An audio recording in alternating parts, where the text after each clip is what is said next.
Tudo que você fala, eu vejo que a gente pode colocar uma palavra no centro, que é protagonismo. Eu fui protagonista, eu sou protagonista.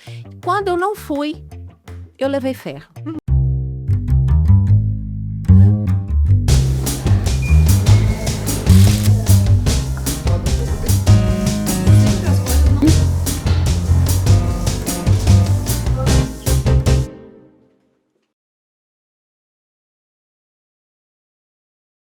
Ei, gente, sejam muito bem-vindos ao Deliberado Podcast.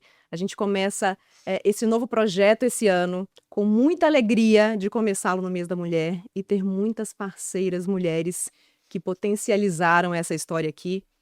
E, na verdade, esse episódio eu quero homenagear ao meu fã aqui, eu posso falar assim, do Deliberado, que assiste tudo, comenta tudo. Na hora que a gente posta, ele fala, ele tece comentários, ele aprende do tema, que é o meu vô Marcílio. Seu Marcílio, seu é avô do meu marido, na verdade, mas eu te amo tanto. Então, esse episódio com essa convidada, ele é para você. Obrigada por tanto nessa vida. Gente, vamos lá. Eu sou uma mulher branca de cabelos pretos. Meu nome é Juliane Maciel. Se você já acompanha os episódios aqui, já me conhece. Se não acompanha, assista, porque tem muito conteúdo bacana. E hoje eu recebo aqui uma mulher branca de cabelos curtos e pretos escuros, castanhos talvez, que é uma mulher que eu admiro e que quando a gente definiu, né, Túlio Prata, trazê-la aqui, todo mundo ficou emocionado, empolgado, porque, de alguma forma, ela pode estar falando dela, mas pode ser que ela esteja falando sobre você. E ela é palestrante, publicitária e escritora. Seja bem-vinda, Cris Paz. Obrigada, Que Ju. alegria te receber nesse primeiro Nossa, projeto desse ano. alegria demais, é minha. E eu também quero mandar um beijo pro vô Marcílio, porque ele Você deve vai ser amar, incrível. Ele é incrível. Ele é incrível. E ele é um super fã do projeto. Amiga, que honra. Que bom te receber aqui. A honra é minha. Eu acompanho você desde Lápis Raro, fazendo looks. Primeira blogueira de moda desse Brasil. Eu tinha uma sede de referência ali. Eu falava, gente, que mulher poderosa. Oh, gente. E ver sua trajetória, assistir onde você tem chegado, isso enche a gente de orgulho. Tem vários fãs sentados aqui, Bonitinho. super alegres de te receber. Então, vamos começar com uma coisa, Cris? Hoje é a Cris Paz, mas já foi Cris Guerra. É. Quando é que houve essa mudança de nome? Vou tentar contar o mais rápido para a gente não tomar tanto tempo. É o seguinte, meu sobrenome é Guerra, eu sempre gostei desse sobrenome. Rapidamente eu tive esse apelido de Cris Guerra, porque quando eu estava na escola ainda, já tinha muitas cristianas, né? Cristiana é um nome muito dos anos 70 ali. E aí, quando eu fui para o mercado de trabalho, Cris Guerra, e quando eu fui para as redes sociais, Cris Guerra. Normal. Nunca parei para pensar nisso. Mas eu sou uma pessoa que gosta muito de autoconhecimento, eu sou mística e, ao mesmo tempo, gosto da psicanálise. E na psicanálise que eu faço há um tempo, a gente começou a pensar na quantidade de limões que eu já tinha transformado em limonada, batida de limão, torta de limão. E um dia eu e minha psicanalista, a gente falou que a gente, né, que era hora de fechar essa fábrica, de fazer algumas coisas, né, de beneficiamento de limões. E meu então namorado, falou, por que você não coloca Cris Paz? E já era um namoro que eu estava terminando e tal. Eu ri da cara dele, mas no momento seguinte eu falei, isso é bom. E quando eu contei pra Nanda, eu falei, Nanda, será que Cris Paz dá? E aí eu cheguei para as pessoas, tipo, em maio, falei, gente, agora eu quero assinar Cris Paz. Ninguém entendeu muito bem, foi em 2022. Mas eu fui reforçando isso. E o mais interessante é que um mês depois disso mudou uma lei. Então, quando uma pessoa quer mudar, por exemplo, ela faz uma transição de gênero e ela quer mudar o nome, ela precisava mover um processo. Só que aí essa lei mudou. E você podia fazer isso no cartório. E aí eu comecei a pesquisar. No cartório? Eu mudei no cartório. Você tá brincando? E isso foi super importante para eu me sentir proprietária desse nome. Então, desde mas 2022. teve uma polêmica na internet aí. E eu lembro que você fez um vídeo maravilhoso, falando assim, gente, o nome é meu, eu faço o que eu quiser com ele. Então, vocês estão aí, não teve? Teve movimento? Porque as pessoas ficam incomodadas. História, né? As pessoas ficam incomodadas com uma mudança que é sua, né? Exatamente. E eu acho que, na verdade, quando eu deixei o cabelo branco, é a mesma coisa, assim.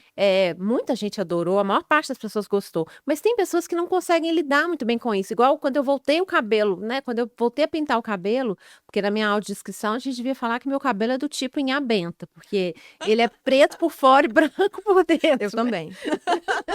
Mas assim, eu cansei de ficar de cabelo branco, fiquei 4 anos, foi ótimo. Então as pessoas não aceitam quando você muda, e isso talvez fale muito mais sobre elas, a dificuldade que elas Justo. mesmas têm para mudar. Justo. Então eu falo que quando alguém muda, né, às vezes a mudança do outro me incomoda porque tá mexendo com alguma coisa que eu quero mudar. Já aconteceu comigo também, né, de ver uma mudança do outro, falar, como assim essa pessoa conseguiu fazer isso e eu não consegui? Mas eu acho que acaba sendo também mais uma narrativa interessante para a gente pensar na nossa vida. E vou te falar, o paz hoje, ele me representa Ele muito te dá mais. paz. Você te Exatamente, coloca no lugar onde você queria estar, né? e eu acho que assim, é claro que a paz, ela é. A Muitas gente almeja, coisas, né? E a paz não é uma coisa que você conquista e ponto final. A gente, Uhum.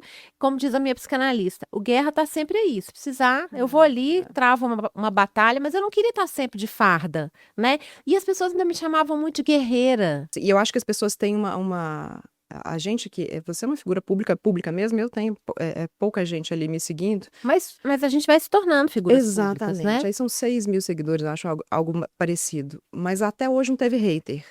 Mas a coragem que eu vejo que as pessoas têm de pegar um grande influenciador como você e fazer um comentário que não faria na sua frente, me incomoda profundamente. Você pararia alguém na rua e falaria do cabelo, falaria da forma física, da maquiagem, da roupa? Não, então não faça. Existe não faça uma mesmo. suposta proteção, né, para você. Porque tem uma frase da Brené Brown que eu acho maravilhosa. De longe é mais fácil odiar alguém, aproxime-se, né? Olha E é só. isso, assim, às vezes a gente fala muito de uma pessoa, ai, fulano, sei lá, de repente você se vê de cara com essa pessoa e fala, nossa, ela é fofa, legal, exato. né? Então, assim, realmente, enfim. Ela não é esse personagem, né? Porque a gente representa várias coisas, né? Exatamente. Eu falo a gente isso muito tem com meu time. camadas, Exato. Você né? é mãe do Francisco, você não é filha, você não é blogueira pro Francisco, você não é influencer. E é isso. E para cada uma das pautas da vida, a gente representa alguma coisa, as pessoas não entendem isso. Né? Exatamente, Maravilhoso. Cris, agora essa pergunta aqui específica do Túlio Prata. Túlio odeia que eu falo o nome dele aqui e eu insisto em falar o tempo inteiro. E agora eu falei o sobrenome, procurem o Túlio Prata nas redes, não vão encontrar porque ele é anônimo.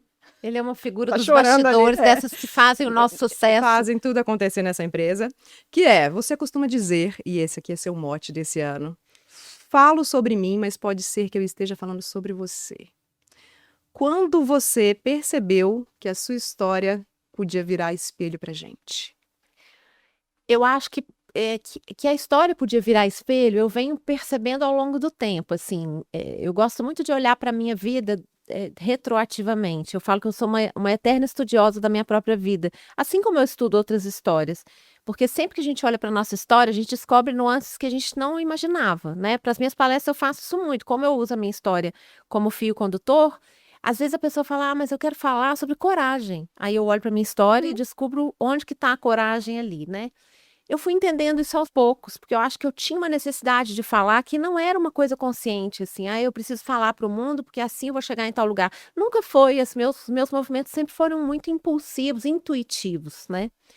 Mas especificamente essa frase, né, foi um dia com meu namorado que a gente começou a pensar, assim, muito essa coisa de eu falar na primeira pessoa, porque eu escrevo muito na primeira pessoa, que é uma escrita um pouco desprezada pela literatura, a não ser recentemente, que tem aquela história da autoficção, né? Mas a gente tem a Annie Ernaux, que está fazendo muito sucesso, que é incrível o jeito como ela escreve. Tem o Edouard Louis, que também é incrível o jeito como ele escreve, um francês. E então eu acho que a autoficção ela tem ganhado um espaço, mas eu falo muito na primeira pessoa porque eu não sei mentir, então eu tenho uma dificuldade de criar personagens. Só que essa fala na primeira pessoa, às vezes, para alguns soa como se fosse autocentramento, mas eu acho que eu me sinto muito autorizada para falar sobre as minhas experiências. E o que eu percebo que conecta as pessoas a mim é exatamente elas se verem nas minhas experiências. Porque nós, seres humanos, nós somos muito diferentes, mas na verdade a gente é muito parecido. Talvez a gente seja muito mais parecido do que diferente. Então, quando eu cheguei nessa frase, foi muito legal porque eu falei, gente, é isso. Eu falo sobre mim, mas pode ser que eu esteja falando sobre você. E cada vez mais isso tá sendo usado mesmo como um slogan, porque eu acho que o que que eu faço? Qual que é o que une tudo que eu faço, né? Qual que é o diferencial de tudo que eu faço? Eu uso as minhas experiências como aprendizado e passo adiante através da palavra. A minha palavra, eu trabalho com a palavra e acho que hoje eu faço uma coisa que faz muito sentido. Eu vim da publicidade, adorava o que eu fazia, mas hoje eu trabalho com o comportamento humano e eu quero compartilhar minhas experiências para ajudar para que outras pessoas tenham insights parecidos, como eu também presto atenção em insights de outras pessoas, né? Então é E basicamente isso. nesse seu movimento você fala muito sobre si e se expõe mesmo. Eu vejo vídeos que você fala, estou sentada aqui, vou fazer esse negócio agora. E essa linha, ela é muito tênue É. entre o eu me expor e eu estar vulnerável diante das pessoas. Como é que você lida com essa vulnerabilidade? Eu acho que isso ainda é um aprendizado para mim. Eu já aprendi muito a. É engraçado que durante muito tempo essa transparência que ela é patológica, ela não é uma escolha. Uhum. Eu sou assim, sou uma Uhum. sincericida Uhum. incurável. Durante muito tempo, eu acabava dando espaço para as pessoas fazerem comentários do tipo, coisas muito engraçadas, tipo, você tem um olhar tão triste. Eu lembro que Gente do eu lembro que eu céu. pensei assim, o que que eu respondo para ela? Sim, reze para mim.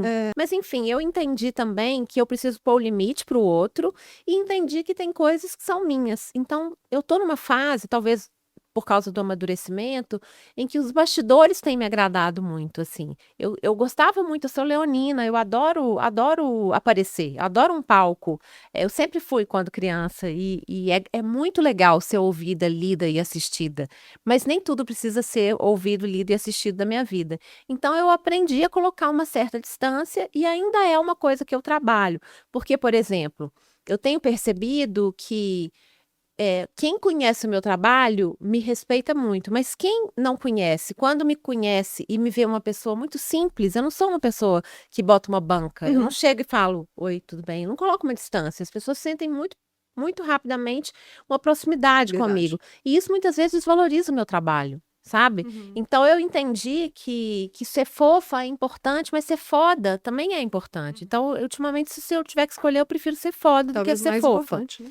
É. Porque essa fofura, ela não tá ela muitas vezes leva as pessoas a Para outro lugar, desvalorizar o meu trabalho, exato. tipo, ai, a gente queria que você fizesse uma palestra, mas a gente A não gente tem não tem verba. verba. Então, você tá me pedindo para eu te dar a única coisa que eu tenho para vender. É Uhum. difícil, né? Uhum. Então eu tenho aprendido, mas ainda tô na estrada. Eu acho que é legal porque a gente está sempre aprendendo, que o dia que a gente não tiver que aprender mais é porque não faz mais sentido estar aqui nesse mundo, né? Maravilhosa.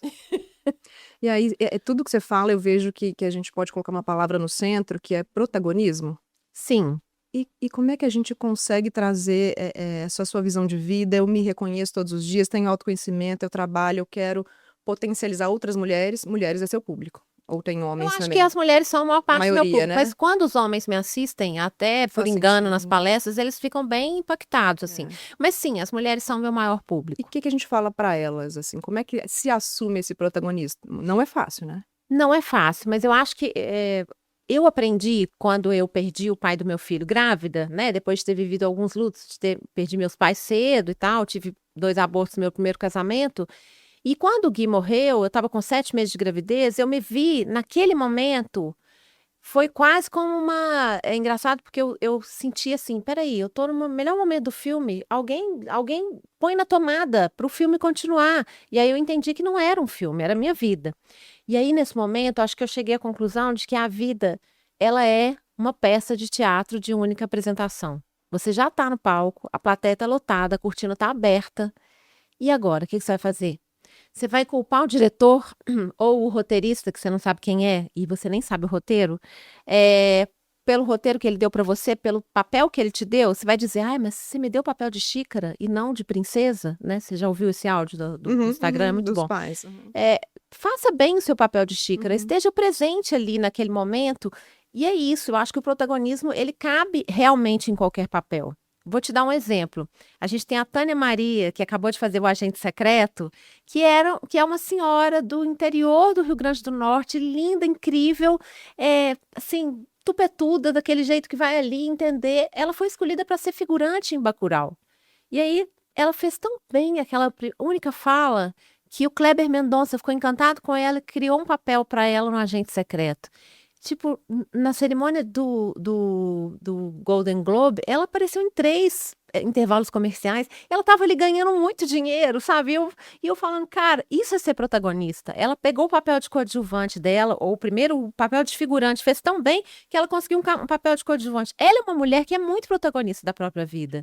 A Gisele Pelicot, que foi vítima de uma coisa tão horrorosa, ela escreveu um livro e ela trata com uma delicadeza. Ela foi, tipo, não sou eu que sou a vítima, eu sou a protagonista disso tudo aqui. Quem tem que ter vergonha são as pessoas que me estupraram. Então, eu acho que a gente não pode, não pode não. A gente tem a opção de não escolher o lugar da vítima. Né? Porque se você escolhe o lugar da vítima, você vai ficando, porque o roteirista me deu um papel ruim. Coitada E de a mim, vida vai né? continuar, Uhum. né? Então, eu acho que isso é muito significativo e muito usado, muito útil para a nossa vida como um todo, no trabalho ou fora dele. E se tem uma coisa que eu acho que eu fui protagonista, eu sou protagonista. Quando eu não fui, eu levei ferro. Uhum. Entende? Então, eu aprendo que nos momentos em que eu deixei na mão do outro, não deu Não deu certo. A certo. vida, ela não é controlável. Mas quando você entende que a vida não é controlável, você olha para as pequenas coisas que você pode controlar. E aí você finalmente fala: nossa, isso aqui eu posso controlar. E isso é muito poderoso. Quando o Gui morreu, eu pensei: eu não posso trazer o Gui de volta. Fala um pouco disso, porque eu não sei se as pessoas lembram da sua história. Tem que Mas o Gui relembrar. morreu, você estava grávida do Francisco. Eu estava grávida, o Francisco meu filho tem quase 19 anos, né? Eu estava em 2007, em janeiro de 2007, eu estava com 7 meses de gravidez. E o Gui era meu namorado, a gente não morava juntos, mas estávamos, tipo, quando o Francisco nascer, a gente vai morar juntos. Estávamos muito felizes, ele é apaixonado pela vinda do Francisco, ele chorava só de falar. E o Gui teve uma morte súbita na casa dele, aos 38 anos. Ele foi para uma aula de squash, morreu provavelmente do coração. Ele deve ter tido uma arritmia cardíaca. Ele deve ter tido uma parada cardíaca. Nunca descobriram a causa, mas depois eu conversei com alguns médicos e entendi.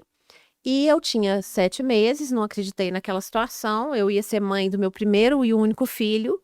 E me deu um pânico danado. Mas quando o Francisco nasceu, né? Porque ele foi a pessoa que me fez pensar assim: não, eu preciso dar conta, né? Então era um luto que eu não podia me entregar. Eu tinha que cuidar do Francisco. Isso me salvou também. E aí, quando o Fran nasceu, eu entendi. Eu voltei de licença maternidade, o Fran tinha 4 meses, então 6 meses depois que o Gui tinha morrido, eu comecei a escrever para o Francisco um blog chamado Para Francisco, em que eu escrevia cartas para ele no futuro ler e saber sobre o pai, né? Então, aquilo que eu precisava falar ficava ali, mas era um blog para as pessoas, porque eu acho que eu queria talvez eu quisesse que as pessoas assistissem a essa dor, eu queria ser vista, né? Porque o luto te coloca num lugar muito escuro. E aí as pessoas que não conheciam começaram a acessar a história, começaram a se ver ali, mesmo que não fosse uma história igual. E isso foi muito legal, porque eu assumi esse compromisso com as pessoas que estavam lendo, né? Não foi um diário que eu estava fazendo ali sozinha, que talvez as tarefas de mãe tivessem me tirado disso. E aí se tornou meu primeiro livro.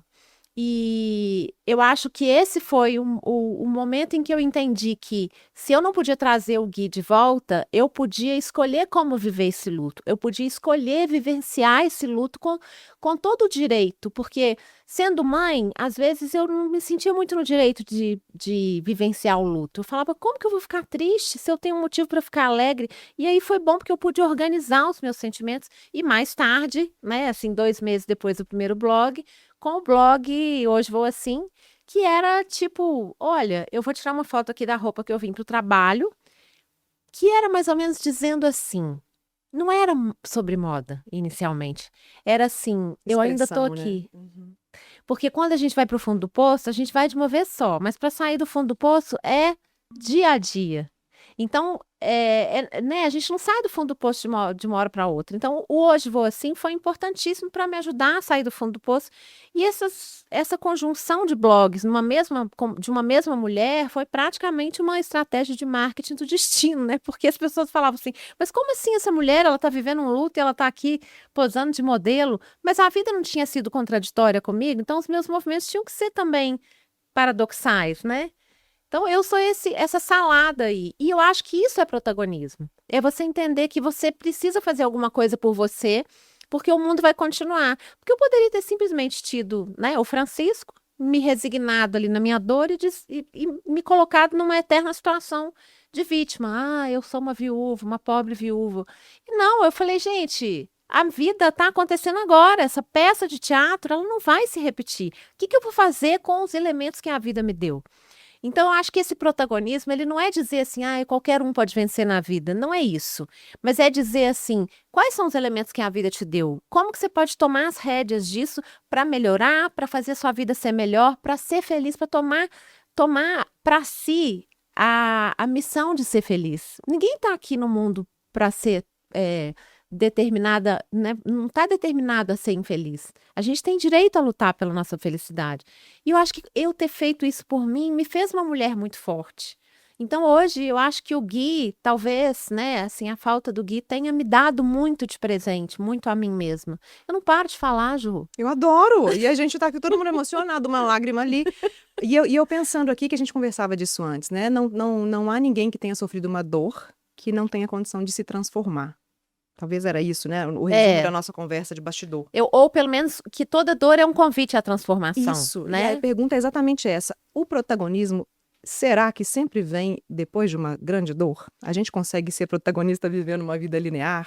Eu acho que existem pessoas que sim, que são são tão fora da curva que elas já têm essa coisa assim pronta. Mas eu acho que as dores existem para nos dar essa cutucada. Agora, tem gente que mesmo com a dor não aceita esse convite. A gente precisa entender que determinadas pessoas não vão estar, não sei por quê, né? Se é alguma questão neurocientífica, não sei. Mas tem um livro da Carol Dweck, que é Mindset, né? Que ela fala que existem as pessoas com a mentalidade mutante, mutável, e existem as pessoas com a mentalidade fixa, que elas não vão mudar. Isso foi um estudo que ela fez. Eu fico muito triste, porque eu acho que a gente veio para o mundo para aprender. Então, o se a gente protagonismo puder, não é para todo mundo. talvez não seja, mas pode não ser, mas eu não sei, eu não estudei, né? Isso que a Carol Dweck estudou. Eu acho que a gente querer mudar já é um grande passo. Já é uma transformação. Né? E eu acho que o protagonismo, ele não precisa ser escrever um livro, criar um blog, né? Assumir o controle da vida, não é isso? Exato. Eu acho que assim, tem gente que faz tão bem o seu papel. Vou dar um exemplo. Outro dia, eu e o Fran, a gente foi para um restaurante, a gente tinha sido convidado para esse restaurante para conhecer. E o gerente da casa, gente, ele foi tão incrível, porque ele recebeu a gente tão bem, que a gente saiu de lá muito encantado. Eu falei, esse é um cara que ama o que faz. Ele é protagonista no que ele faz. Não importa se ele é um gerente de um restaurante, se ele é o faxineiro do restaurante, ele vai fazer muito bem o trabalho dele, com alegria, mesmo que ele não queira continuar ali. Então, acho que o protagonismo tem a ver com presença e consciência. E gratidão, talvez? E gratidão. E não é querer passar em cima dos outros, querer ser maior do que os outros, não é isso. É a sua relação com a sua vida, entende? Ser melhor que você mesmo. Exato. E nessa sua trajetória, Cris, gente, a história da Cris é incrível porque ela tem vários livros, inclusive tem esse, O Fundo do Poço é o lugar mais visitado do mundo? Falei certo? Chama Fundo do Poço, o lugar mais visitado do mundo. Comprem e leiam, porque eu acho que eu também já passei por aborto, por perdas e tudo, então quando a gente entende que o outro também passa por essa situação, a gente entende que tem um poder que vem de dentro, e eu creio que vem do alto também, que tira a gente desse lugar, e a gente assume esse papel, no meio da dor mesmo. E a outra pergunta que o Túlio fez, tem tudo a ver com isso, é que em que momento da sua vida você entendeu que não ter controle não significa ser passivo? Eu acho que foi exatamente a partir da morte do Gui e dos dias subsequentes, porque eu sempre fui uma pessoa muito controladora, daquele tipo assim, de organizar as coisas, querer ter controle sobre as coisas. Até o meu consumismo compulsivo, quando a minha mãe morreu, era uma forma de controlar. Não, eu não posso ter minha mãe, mas eu quero isso aqui. Vou te dar esse cartão de crédito, você me dá isso aqui. Né? Quase que assim, não, a vida não vai sair do meu controle. E aí eu acho que a perda do Gui foi uma lição dura e muito rápida, tipo assim, Cris, você não tem controle, relaxa, você não tem controle, né? E aí eu entendi que entender que não ter controle era uma libertação também, porque talvez isso tenha me ajudado a ser uma mãe que entregou melhor, porque a gente precisa aprender a fazer a ter uma porção de entrega, né? Nós estamos falando aqui de protagonismo e estamos falando de entrega. Como é que é isso, né? Eu acho que o protagonismo é assim, deixa eu ver o que me cabe. Ah, então tá, essa parte aqui eu posso fazer bem. E o que que não me cabe? Ah, então essa parte aqui eu vou entregar. Não precisa ter controle. Não precisa ter controle, nem precisa se preocupar, porque se vai se preocupar, vai adiantar o quê? Uhum. Não vai adiantar. Então, quando você sabe separar o que depende da sua escolha do que não depende da sua escolha, você tá com meio caminho andado na vida. Então, acho que é por aí, Esse sabe? momento de disrupção veio com a morte do Gui, mas você foi, e aí você já falou isso na sua fala algumas vezes, que ao longo da vida também você foi redesenhando esse processo. Sim. E tem um caminho seu aí, que é o que a gente assiste, que é o de publicitária, escritora e hoje palestrante, que te coloca nesse território de falar sobre saúde mental, né? Sobre essa pauta feminina, sobre transformação, Sobre protagonismo. protagonismo. Sim. Conta um pouquinho desse caminho agora que você decidiu. Eu vou ser palestrante, que é isso que eu tô fazendo bem agora. É. Mas amanhã posso voltar a ser escritora. É. Posso voltar para um blog de moda. Não, É. né? Então, acho que eu faço palestras há quase 16 anos e desde que eu comecei só foi aumentando. Mas o que eu senti é que chegou um momento que eu estava muito múltipla. Então, quando eu lancei meu podcast 50 Crises, cujo nome foi você que me deu. Lembra uma época que a gente A estava. gente trabalhou junto ali no É. hospital. Primeiro eu fiz uma série dentro do canal da Canguru, que era 50 crises, brincando com a história de eu estar chegando aos 50 anos, mas era muito mais falando sobre as crises mesmo que a gente tinha, a crise da. E aí falava também sobre maternidade, né? A crise da criança na escola, a crise da roupa. E aí, quando eu fiz 50, eu decidi criar o podcast 50 Crises, mas eu estava me enxergando muito múltipla. Porque, de fato, eu estava fazendo 50 anos e eu estava muito múltipla. Eu tinha podcast, eu tinha coluna, eu tinha livros, eu fazia palestra, eu sou influenciadora, que é um termo que eu não gosto muito, mas enfim, na prática é isso. E aí eu falei, nossa, agora eu estou muito múltipla, criei o podcast 50 Crises. Não por acaso, 2 meses depois, 1 mês e meio depois, eu tive uma perda auditiva súbita. Acordei sem audição do ouvido direito, praticamente, e recuperei só um pouquinho. Foi uma perda auditiva súbita, a gente não conseguiu entender o que aconteceu. Isso pode acontecer, podem ser inúmeros fatores. Pode ser estresse e tudo mais, mas eu acho que era o meu corpo dizendo para mim, Cris, você não pode ser tudo. E eu acho que dos 50 até agora, hoje eu tenho 55, eu fui pensando muito nessa multiplicidade, que era muito legal, mas teve um momento que eu estava sempre cansada e não estava fazendo as coisas bem. E aí, na virada do ano, eu entendi que eu precisava escolher uma atividade principal, até para que as pessoas me vissem como, né, o que a Cris faz, porque eu era tão múltipla que isso estava enfraquecendo um pouco a minha visibilidade. E eu acho que o que eu faço com mais prazer e eu faço bem são palestras. Então, eu estou remodelando um pouco a minha comunicação para estar voltada para isso. Daí vem o falo sobre mim, mas pode ser que eu esteja falando sobre você, porque isso na palestra faz todo sentido. E aí eu estou aprendendo, né, a focar mais e a minha visibilidade como palestrante, ela deu uma enfraquecida nos últimos anos. Porque eu acho que como eu estava as coisas estavam muito pulverizadas, eu acho que as pessoas passaram a não me enxergar como palestrante. E eu gostaria de relembrá-las que eu sou palestrante e eu sou muito boa palestrante, não só fofa como foda, né? Porque eu sei o impacto que eu causo quando eu chego num palco, que as pessoas não dão muito por mim, né? Porque eu chego lá bem mineirinha. Miudinha. E aí eu vou contando um pouquinho sobre as minhas vulnerabilidades e quando eu vejo tá todo mundo olhando para mim, é como se eu tivesse criado um espelho ali. E é muito poderoso realmente o que eu faço. Sem a menor modéstia, porque a gente precisa aprender a não ser modestas, né? Então, eu acho que isso também é a minha missão de vida, sabe? Assim, eu acho que eu preciso entender que vem uma missão lá de cima mesmo, que a partir da morte do Gui veio para mim, que é assim, você tem como ajudar as pessoas com as suas palavras, né? Então, é esse o momento. E aí eu entendi, como eu tinha várias palestras, eu tenho várias palestras, mas a minha palestra principal, ela é sobre protagonismo. Ela se chama A Dona da História. E é muito legal, assim, é sempre muito interessante depois que eu palestro. Às vezes, quando eu quero desistir de tudo, tipo assim, muitas vezes tinha dia que eu estava tão desanimada, eu ia dar uma palestra, eu saio de lá tão energizada que eu entendo o Mick Jagger. Eu falo, gente, eu entendo de onde ele tira energia, porque realmente vem uma coisa do público muito legal. Muito legal. Potencializa a gente, né? E essa coisa de ser nexialista, né, Cris? De criar nexo em várias coisas na sua trajetória, pode ser uma dificuldade que as nossas também maioria ouvintes aqui femininas têm. Então, como é que a gente lida com esse desafio? Porque a sua linha de vida aqui pra gente é muito clara. Parece que não teve nenhuma complexidade. Acordei e decidi, esse caminho aqui vai ser palestrante hoje porque eu sou muito boa. E amanhã pode ser outra. É muito difícil. É. Como é que você lida com essa coisa de ser muito boa em tanto de coisa e ter que recortar para entender que eu preciso ser uma potência agora nisso aqui, para que depois eu entregue outra coisa e crie outra coisa? É difícil. É fazer renúncia, né? A gente precisa renunciar. Boa.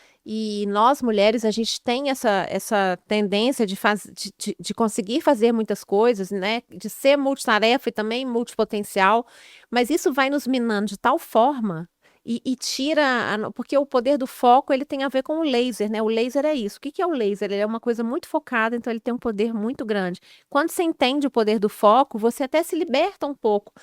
Nas redes sociais está acontecendo isso. Eu falei, gente, eu vou vir aqui, mas eu queria avisar que eu vou vir quando eu tiver algo importante para falar. Eu adorei esse Eu não vídeo que tenho você que estar colocou isso. presente o tempo todo, Uhum. porque isso vai me enfraquecer.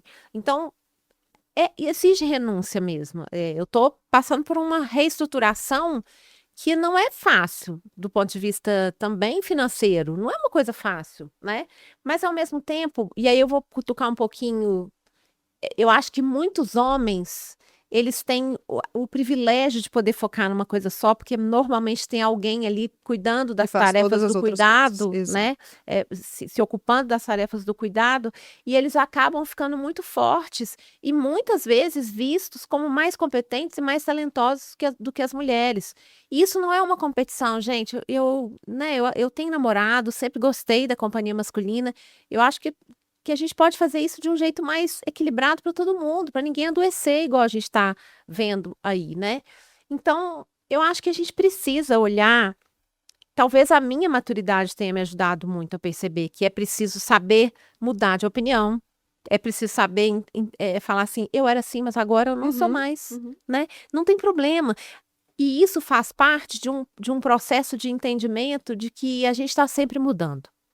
Porque a dificuldade que a gente tem, por exemplo, para envelhecer, tem a ver com isso. Ah, mas eu não é. Gente, a gente está sempre mudando. A gente não cresce, não é bebê, você não tinha dente, passa a ter dente. E é isso, a gente vai mudando. Envelhecer faz parte desse processo, Uhum. né? A gente pode melhorar esse processo de mudança com avanços científicos? Podemos, mas o tempo vai passar e nós estamos aqui impermanentes, né? Sim. Eu tenho uma dificuldade com pessoas, em lidar com pessoas que têm essa estrutura rígida. Ah, Júlia, mas você não usava preto, você está usando? É porque eu posso agora? Eu É. quero fazer isso? Mas você não escreveu, você está. Tô escrevendo. A gente não Ju- assumiu nenhum compromisso, gente. A gente não Justo. assinou um projeto de lei. Uhum, uhum, A uhum. gente pode e deve O tempo mudar. todo, a mudança é constante e frequente. Sim. Né? Cris, e identificação com o público? Você falou que todo mundo adora o que você está falando, e eu sei porque eu já assisti várias palestras. Quando você fala da sua dor, quando você escolhe o que você vai comunicar naquela palestra, uma grande instituição te chama e fala, Cris, nossa dor para essas mulheres que vão ouvir essa palestra é isso aqui. E aí se associa com uma dor sua e traz um conteúdo. Quando você termina a palestra, você falou que sai energizada, mas a dor, ela vem à tona ali depois? Cara, Não. toquei nesse ponto aqui, falei do Gui, falei dessa dor, falei dessa transição.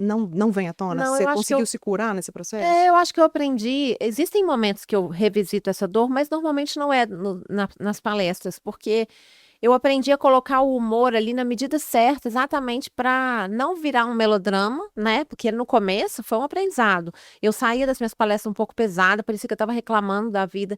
E eu aprendi a colocar o humor, que é uma característica minha, que é uma. Existe uma comediante frustrada aqui dentro. Existe uma Tata Werneck, uma pequena Tata Werneck que gosta de quando sobe ao palco. Então, às vezes eu conto uma coisa triste, no minuto seguinte eu já faço uma piada em cima disso, que foi como eu também sobrevivi diante da tragédia. Porque assim, a pessoa perdeu o marido grávida, chega a ser engraçado, né? Porque assim, gente, ela conseguiu ficar viúva antes de ser mãe, né? Porque se você for olhar de longe, as tragédias, elas chegam a ser engraçadas, né? Então, isso me ajudou muito. Então, eu não deixo a plateia cair no baixo astral e eu também não caio no baixo astral. Eu sei fazer piada em cima dessas tragédias e isso me ajuda muito, porque eu acho que o humor é um dom divino, é um instrumento que Deus nos deu mesmo para a gente dar conta da vida. Porque o humor, ele te ajuda a se distanciar um pouco e a sair um pouco da sua vida, né? Você olha a sua vida de longe. Você observa com um olhar de, né? Você É quase assume o uma olhar de droga, um né? observador. É, Quase um Rivotrilzinho, um negocinho que você nossa, olha de fora aqui e fala, maravilhoso. gente, nunca tinha pensado nisso. Nossa, eu já fiz tanta piada. No dia que o Gui morreu, eu fiz piadas horrorosas. E nos dias seguintes, eu sobrevivia entre o choro compulsivo e as piadas mais absurdas, assim. E isso me ajudou muito, né? Eu tenho um caso clássico que eu conto muito no final das palestras, que é eu numa loja, no final de 2007, comprando um presente de Natal. Eu trabalhava na agência, na Lápis, e aí a vendedora falou assim: ah, se você comprar mais presentes, você ganha mais cupons para concorrer ao sorteio do carro. Eu falei, mas eu não posso, porque eu trabalho na agência de publicidade que atende o shopping, eu não posso concorrer. Aí ela falou, coloca o nome da sua mãe. Eu falei, minha mãe morreu. Ela falou, coloca o nome do seu namorado. Eu falei, morreu também. Aí ela foi ficando Que tensa, assim, desespero. olhou pra mim Não tinha cheia de mais ninguém. esperança, falou: seu pai? Eu falei: morreu todo mundo. Gente, Ela te deu no um final abraço. eu fiquei consolando a vendedora. Eu contei isso num livro, e a vendedora falou: fui eu. Ela foi lá no meu Instagram: fui eu lembro de você, não sei o quê. Então, assim, essa história é a síntese de que quando você consegue se distanciar da sua tragédia, ela parece até uma comédia. Porque se você não fizer isso, você entra num lugar que é sem volta, que é essa coisa do papel de vítima. Porque todo mundo tem sofrimento. É claro que é muito fácil falar assim, gente, você está sofrendo por causa disso, mas tem gente que passa algo pior. Não. A maior dor é a nossa, né? Se estão pisando no meu pé, a minha unha que vai doer, não é a do outro que doeu um dia. Mas a gente pode, sim, relativizar através desse distanciamento, que eu acho que o humor, ele é uma ferramenta. Talvez seja das coisas mais lindas que existem, eu humor. Sou muito Ele grata. atrai tanta coisa, a gente ressignifica tanta coisa quando a gente se coloca nesse papel distante, né, amiga? Que ele te dá um descanso da dor, o humor, ele é um Isso, é um analgésico, respiro, né? né? É. Às vezes você tá Tanta... muito triste, mas você dá uma risada, é um analgésico. Eu assisto Friends constantemente, eu não assisto, eu pratico, igual yoga. Friends é tipo assim, nossa, o mundo tá ruim demais, deixa eu Deixa eu ligar assistir aqui. isso aqui. Não tem que pensar muita coisa, vou ficar feliz. Ai, que bom, que bom. Então, olha, a gente falou de palavras tão legais, né? Protagonismo, ressignificar, mas eu tenho uma preguiça dessas palavras porque as pessoas colocam ela nos potinhos e aí fica chato. Mas acho que a gente falou realmente do que essas palavras significam aqui: bom humor, né? Uma outra visão de vida, reconstrução, crescimento contínuo. Né? Entendi isso aqui com Gui, agora não sou mais isso, eu sou isso, e estou melhorando isso aqui, e vou chegar em algum lugar, e eu mal posso esperar para ver onde é que Cris Guerra estará daqui a 5 anos. Mas outra perguntinha aqui de Túlio Prata, mais um nome seu aí, Tulita. Ele diz, vou te provocar, como você mede o sucesso de uma palestra que não promete performance, produtividade ou mais lucro para as pessoas? Porque está na moda a gente ter a palestra, né? O cara vai ganhar mais, vai dobrar, e é o coach e tal. Você não, você mexe lá no fundo da alma. Como é que você mede esse sucesso?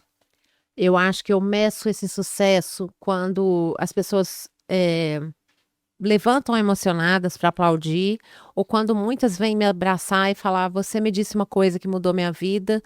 E O retorno é imediato, mais né? normalmente a gente percebe no olhar das pessoas, sabe? É muito legal.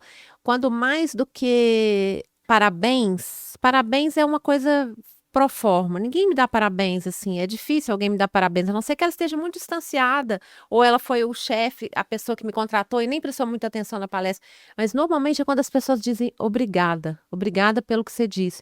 Então acho que isso faz diferença, porque eu acredito que uma palestra ela não vai ensinar nada tão. Ela não vai ensinar uma série de lições. Ela vai tocar num ponto que vai ser um ponto de mudança. Se ela conseguir tocar um ponto de mudança, um deslocamento de ponto de vista, ela já conseguiu fazer o papel dela. Quando as pessoas voltam para casa mexidas, assim. Porque as pessoas elas não são sensibilizadas a dados, por dados. Não são dados que sensibilizam, são histórias. Elas precisam olhar histórias, né? O maior exemplo disso é a pandemia. A gente convivia com milhares de mortes todos os dias, a gente só ficava acompanhando o número de mortos. Mas quando no jornal a gente via uma história especificamente, aí a gente sentia e entendia o que era aquela história, né? Porque os números, eles são, Números. eles são esterilizados, Uhum, né? uhum. Eles não fazem a gente sentir. Porque se fosse assim, a gente falaria, bebê dá câncer. Então a gente simplesmente pararia de beber, tem que escovar os dentes. né? Senão a gente faria tudo o que precisa, mas a gente precisa. O que De faz as histórias, nossas decisões são as emoções mesmo, né? Amiga, a última pergunta. Eu Pra- falo muito, Ai, acho que eu eu tô não tô nem adorando. deixando você falar. Nada, eu chamei pra você falar.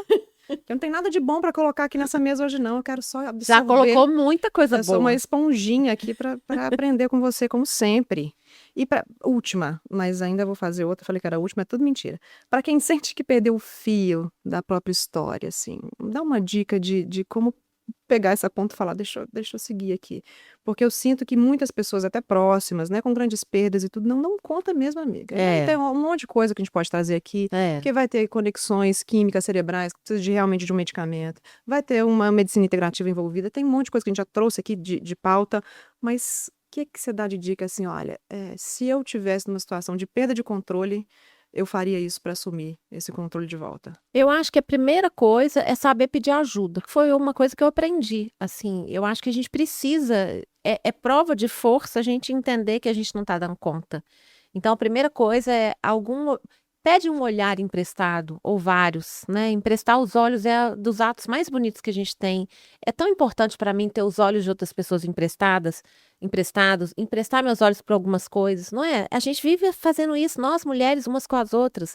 Então, a primeira coisa é pedir ajuda.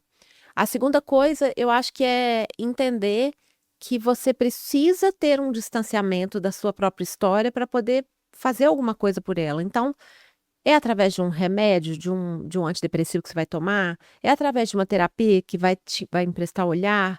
Ou você não pode fazer terapia, mas você tem outras pessoas que podem.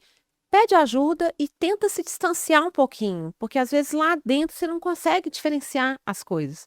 E também se dê um tempo, né? Não se sinta culpado por sentir dor, porque dor, né? Talvez o grande problema seja o medo que a gente sente de sentir dor. Então a gente faz o possível para não sentir a dor. E aí, nessa história de não sentir a dor, você não aprende com a dor, porque a dor ela nos aproxima muito de nós mesmos, muitas vezes. Aliás, sempre, né? Te faz olhar assim para estar muito perto de você. E nesse momento você vai ficar sozinho, porque ninguém pode ficar tão perto de você quanto você. Só que aí você fala assim: mas espera aí, eu tenho a mim, né? Então, só eu posso me salvar. Por mais que eu tenha ajuda, não adianta eu ter ajuda se eu não quiser. E aí você descobre que você é muito maior do que você imaginava. Você descobre que você é muito mais. Aquele acontecimento pode mostrar para você uma força que você não imaginava ter. Então, assim, é difícil falar, porque fica parecendo que eu estou dando fórmulas, né? Não, não existem fórmulas, existem caminhos.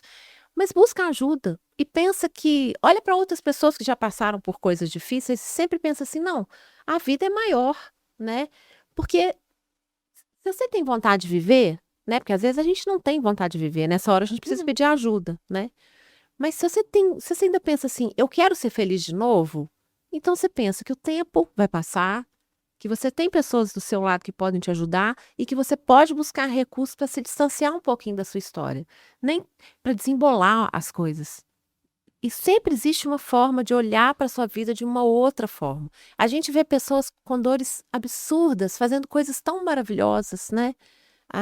Conheço uma mulher que o filho dela cometeu suicídio muito jovem e ela criou um instituto para falar sobre isso. Então você vê pessoas com outros propósitos que fazem com que elas levantem da cama todo dia. Não é fácil, né? Não é fácil várias coisas, mas eu posso dizer que, assim, quando eu fui entendendo o tamanho da minha força, o que dependia de mim e que aquilo que dependia de mim parecia pouco, mas foi se mostrando cada vez maior, eu falei, gente, vale muito a pena viver. E hoje eu sou capaz de olhar para isso e falar, nossa, Valeu a pena. valeu a pena. Não é que. É claro que eu preferia que o Gui não tivesse morrido. Mas talvez se o Gui não tivesse morrido, eu não seria a pessoa tão cheia de mim que eu sou hoje, né? E eu olho para o Francisco e penso, deu tudo certo, essa é a história dele. Tem várias histórias, existem histórias muito piores, né? A minha história não é extraordinária. Todo mundo tem tragédia na vida. E quem não tiver, vai ter problema em algum momento, porque as tragédias nos amadurecem, nos deixam mais empáticos, né? A gente veio para cá para aprender, mas a gente também não veio para cá só para sofrer, né? Isso é uma coisa que, quando eu coloco o nome paz, é mais ou menos para dizer isso. Não, chega. Também não dá para ficar viciado em fazer do limão uma limonada. Eu não consigo falar pouco, é isso aí. E eu tô impactada. Você me chama para um podcast, ele tem que durar 2 horas. Eu queria, e os meninos, assim, Ju, 40 minutos. Eu falei, a Cris, vocês deixam falar, porque a gente tem tanta coisa. Obrigada. Eu que nem sei agradeço, o que eu querida. te conto, assim, porque você faz parte da nossa história, eu te sigo desde de sempre. Ah, que delícia. E eu acho que quem não saiu ferramentado aqui de alguma forma, assistiu errado. Volta e assiste de novo. Porque se a gente tá vivendo aqui, os olhinhos estão, assim, vibrantes, né, Atilita? Como é que... Né, obrigada mesmo. É uma honra ter você aqui. Delícia, eu sou uma Ju, fã da a sua honra é história. minha. E eu acho que esse novo movimento que você criou na sua rede social, sigam o Cris também nas redes que a gente vai colocar aqui, é gostoso demais. Ninguém tem obrigação de nada. Estar lá para falar algo que você... Eu tenho conteúdo hoje eu quero. Hoje eu vou falar. A gente tem que aprender muito com a sua caminhada. E eu acho que é outra dica, né? Aprenda com a história do outro. Exato, que é a verdadeira sabedoria, né? Você não precisa passar pelo sofrimento do outro. Tem muita gente que a dor é reciclável. Ela vira música, ela vira arte, ela vira aprendizado. Pegue a dor dos outros ali, emprestado, aprenda. né? Papai falava isso, aprenda porque eu já vivi. Eu falava, não, eu quero viver minhas histórias, pai. Hoje Imagina eu falo, não, você não ter quero que viver nada. tudo.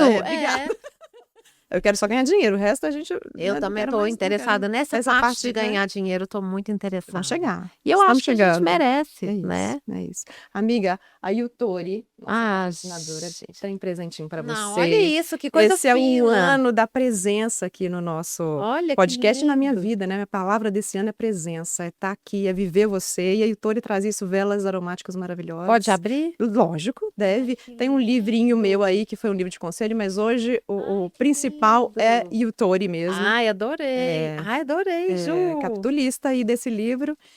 E essa vela da Polly, minha grande amiga querida, ela me traz uma paz na hora que eu acendo. Ai, que delícia. Você sente o carinho de uma mulher potente criando um negócio potente. Então é muito, muito... Olha isso. Ai, que delícia, amei. Então, tenha a sua presença ali, quando você sentir essa velhinha, o aroma. Delícia, exatamente. Protagonismo e a luz acesa do seu... Olha aí, outra simbologia. Não é? Da vida. Muito obrigada. Obrigada a você. Presentinho nosso. Amei. Obrigada. Deixa eu agradecer, então, todas essas pessoas maravilhosas que nos ajudaram nesse podcast. A Yutori, falei agora aqui, a nossa amiga aqui de dentro de casa, que é a Polly. No final do ano passado nasceu a Yutori, que traz presença, traz ressignificado, traz aroma, traz tudo para sua história. E outros patrocinadores desse podcast que eu quero agradecer, que na verdade são patrocinadoras quase que em 100% dessa vez. Então a Zélia, que me trouxe esse lenço incrível da nova coleção Metamorfose, Lili, com a loja Tune, com esse look maravilhoso, Lázara Design, com os acessórios que eu uso desde sempre, vocês já conhecem, e claro, os meus 2 pupilos, que eu amo tanto, e Áscara, a figurinista mais maravilhosa desse Brasil, e o Átila, o maquiador que me deixa bonitona assim, porque na vida real não é bem desse jeito. Assim sim. Obrigada por você ficar até aqui, que coisa boa. Lembrando, quem produziu esse podcast foi a Loop Video, essa produtora que há mais de 15 anos embeleza tantos cenários, faz tantos projetos lindos. Muito obrigada ao meu time que tornou tudo isso possível. E o meu novo diretor aqui, você, vem cá aparecer comigo. O Alec, que está proporcionando essa história toda. Que bonitinho, parabéns. Lindo, lindo. Esse time é maravilhoso e eu sou muito grata por isso. Obrigada por ficar até aqui mais uma vez. Beijo para você. Tchau.